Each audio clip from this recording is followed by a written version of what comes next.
Hey everyone, this is Friedel Hacker AJ Raven and welcome to the latest Geekiary news briefs where I quickly go over some of the things that happen in pop culture and geek culture as a whole so that you have stuff on your radar. So let's start. The first thing that I'm going to cover is the weekend's box office results. So Shazam was the biggest release, followed by Pet Sematary. So what happened? Now, turns out that Shazam, it did perform better than studio expectations and it ended up having a debut of $53 million. Now, for a superhero film, $53 million isn't that much, but then again, Shazam is a very low budget film. I think it's an estimated production budget is around 100 million without any advertisement. So yeah, Shazam is going to probably end up making its money back.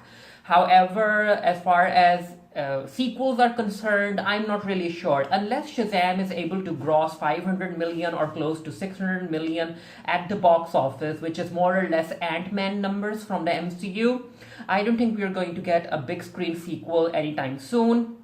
And even if we don't get a sequel, I really hope that this franchise continues maybe as a streaming service or maybe as a series of streaming films, because I watched Shazam. It was enjoyable. It wasn't the best movie out there, but it was enjoyable.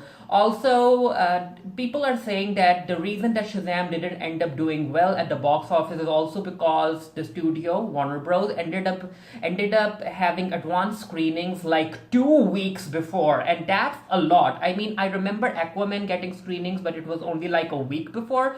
But 2 weeks before early screenings, yeah, that does end up diminishing the impact that the initial movie might have when it debuts in theaters for everyone. Also, another thing is that compared to the MCU, Warner Bros. Or the DCEU still needs to do a lot of work to make sure that every film is an event film. Like with Avengers Endgame coming up, it's an event film. Everyone has to watch Avengers Endgame, but not so much Shazam. And however, in good news, Shazam ended up introducing a gay character. I ended up writing about it for the Geekiary. So if you guys, I won't be talking way too much about it because spoilers. But if you want to read about it, make sure to read it. And yeah, it's just a throwaway line and it's supposed to be a joke, but it's not a joke at the expense of the character. Also, director Sandberg ended up confirming it. There's a queer character in a superhero film which is primarily oriented at kids, and that's why I really hope that we get sequels or this story continues, because I really want to see what David F. Sandberg decides to do with this character. Coming to the rest of the box office, Pet Sematary ended up having a debut of $25 million, which isn't much, but then again, it was made at, its budget was very low, so it's going to, it's going to recoup its production costs and even turn a profit for the studio. Captain Marvel ended up having the best hold in the box office, especially because there's this MCU marathon going on, and yeah, Captain Marvel is the first film.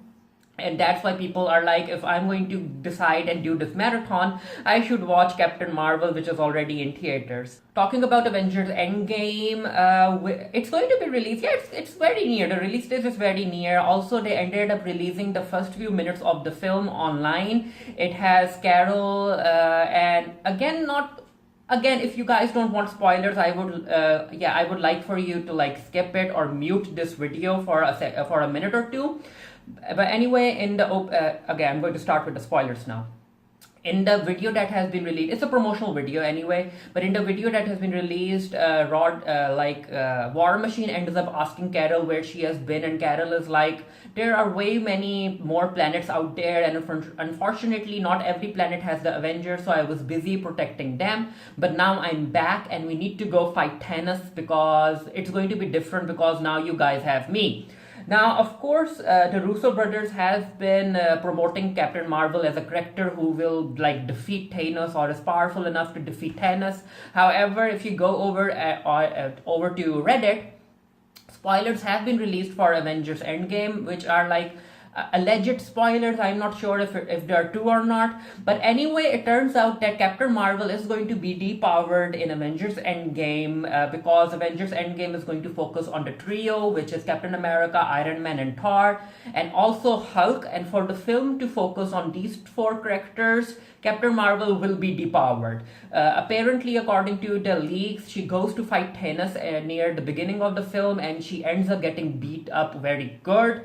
And after that, the Avengers decide to do this time travel thing, and Thanos ends up noticing it. And while the rest of the Avengers are traveling through time, Thor and Captain Marvel are the ones who are like who make the final stand against Thanos. And even then, when it comes down to it, it turns out that Thor is way more powerful than Captain Marvel, which, I mean, it makes sense. Of course, it's going to be disappointing for fans of Captain Marvel who thought that Captain Marvel would be able to defeat Thanos. But if you look at the comic books comparatively, Captain Marvel is weaker than the Hulk. She's also weaker than Thor. And that's why if we get to see that in the film, it will make sense that Captain Marvel power levels is weaker than Thor and also Hulk. And all of these characters are weaker than the Phoenix Force, but that's a whole other issue.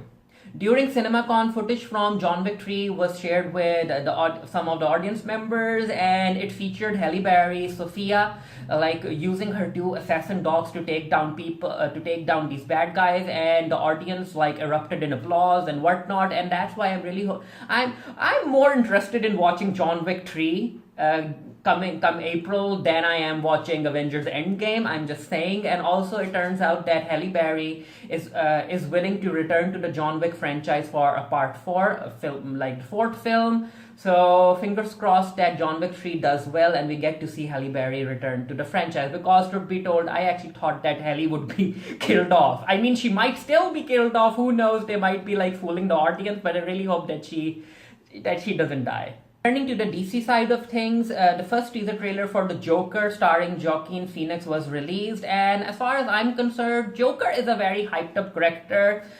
He isn't even that much of a threat. Many of the characters in the DC comics can easily kill him in a second, but you know what? The teaser was fun. And it's going to be released this year in October, and I really think that this is a film that's going to go for all of the awards, or it's going to try and go for all of the awards. So let's see what happens. Talking a bit about the TV side of things, Killing Eve has already been renewed for season 3, which is amazing because I think season 2 episode 1 just released yesterday, and Killing Eve stars Sandra Oh. It's an amazing TV show and you guys really should. You should consider watching it. Just watch it. It's just so good. Netflix will be releasing a Beyonce documentary titled Homecoming what is it? I have it written in front of me. April 17. It will be released on Netflix, and it will feature her performance that she did last year for Coachella, how she went about it, all of the training, the rehearsals and stuff like that. I mean, it's Beyonce, of course people are going to watch this documentary. So I'm excited for it because again, I will be watching it. Now, I do want Beyonce to release new music, but until we get new music, I'm okay with the documentary. Netflix has ordered episodes for an adult spy animated show with queer characters, and it's called Q Spy. And you know what? I really hope that it doesn't follow the Super Drag animation. I would like this animation to be more like Archer. But anyway, one of the reasons that I'm looking forward to this show is because of the writing team. The first season is going to have 10 episodes.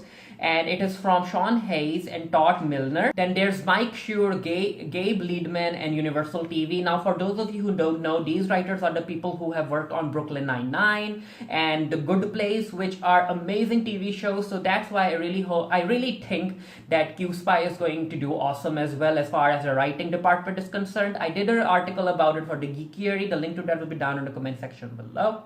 Coming to the gaming side of things, a few days back, the Pokemon YouTube community ended up experiencing underage sexual allegations. I did an entire article about it as well. And 4 or 5 YouTubers were mentioned, and they were accused of sexually harassing underage kids. And Yeah, it was very unfortunate, especially because you know that Pokemon, the main demographic of Pokemon is especially young kids, and then these grown-ups or these grown-up predators enter the arena, and they like try and communicate with kids, and they, yeah, it's bad, it's the entire grooming thing. And yeah, I was like writing about it, and I was looking through all of the accusations and the people who came forward, or the kids who came forward with the stories. It was a very unfortunate and very uncomfortable mess. If you guys want to read it, I really hope that you guys do.